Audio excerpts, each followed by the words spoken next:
نحمدہ و نصلی وسلم علی رسولہ الکریم۔ سب ان سے جلنے والوں کے گل ہو گئے چراغ، احمد رضا کی شمع فروزہ ہے آج بھی۔ ناظرین، یہ بات حقیقت ہے کہ جہاں ایک جانب میرے امام عشق و محبت حضور اعلی حضرت کنز الکرامت جبل استقامت محسن سنیت آفت جان وہابیت حضور امام احمد رضا خان فاضل بریلوی قدس سرہ العزیز نے جو اپنے علوم و فنون سے پوری دنیا سنیت کو بچایا اور دنیا سنیت میں ایک جان ڈالی، اور اس بات کو دنیا میں عوام تو عوام، خواص بھی تسلیم کرتے ہوئے نظر آ رہے ہیں، اس بات کو ایکسیپٹ کر رہے ہیں، اور جو ہے پوری دنیا میں عوام و خواص آپ کے علوم و فنون سے مستفیض ہوتے ہوئے نظر آ رہے ہیں۔ بڑی بڑی یونیورسٹیز میں آپ کی کتب سے، آپ کی بکس سے جو ایک فائدہ حاصل کرتے ہوئے نظر آ رہے ہیں، بڑے بڑے پرنسپل آپ کی کتب کی طرف اپنا رجحان بڑھاتے ہوئے نظر آ رہے ہیں اور آپ کا احسان مانتے ہوئے نظر آ رہے ہیں۔ وہیں پر چند لوگ، مٹھی بھر لوگ اس کے برخلاف یعنی میرے امام کے خلاف آئے دن بکبسات بھی کرتے ہوئے نظر آ جاتے ہیں۔ بہرحال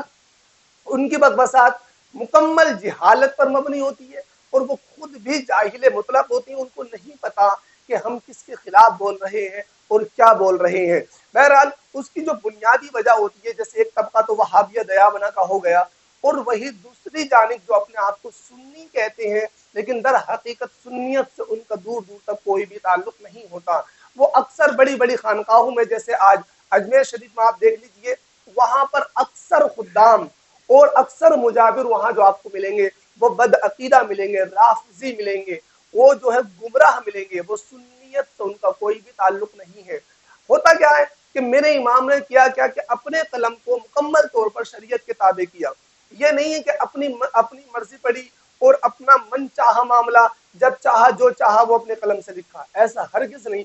بلکہ جب جب شریعت کا تقاضا اور جب جب شرعی اعتبار سے آپ نے دیکھا کہ یہ میرے اوپر میرے ذمے بنتا ہے، وہیں پر آپ نے اپنے قلم کو چلا کر حق اور باطل کا امتیاز پیدا کیا۔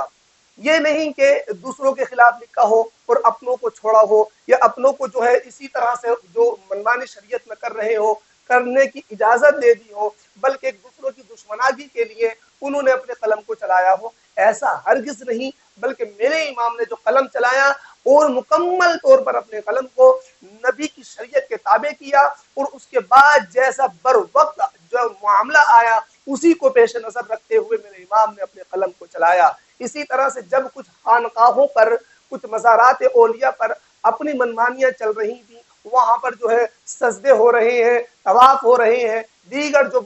رسوم باطلہ ہیں اور جو اس طرح کی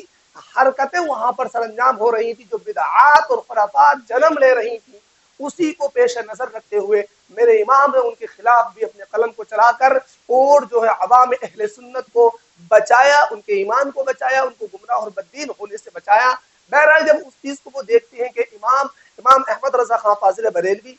جو ہے انہوں نے اس طرح کی باتیں لکھی ہیں کہ مزارات اولیاء پر سجدہ نہ کیا جائے، مزارات اولیاء پر کڑا وغیرہ یا دھاگا وغیرہ نہیں باندھا جائے، اور دیگر وہاں پر انہوں نے جو حاضری کا ایک جو ہے پورا انداز اور پورا طریقہ لکھ کر کے جو ہے قوم و ملت کو دیا، تو وہی ان لوگوں نے ان تحریرات کو پڑھنے کے بعد میرے امام کے وہ خلاف ہو گئے۔ انہوں نے سوچا یہ تو سنی تھے، پھر ہمارے خلاف، کیونکہ ان کی دکانیں بند کر دی۔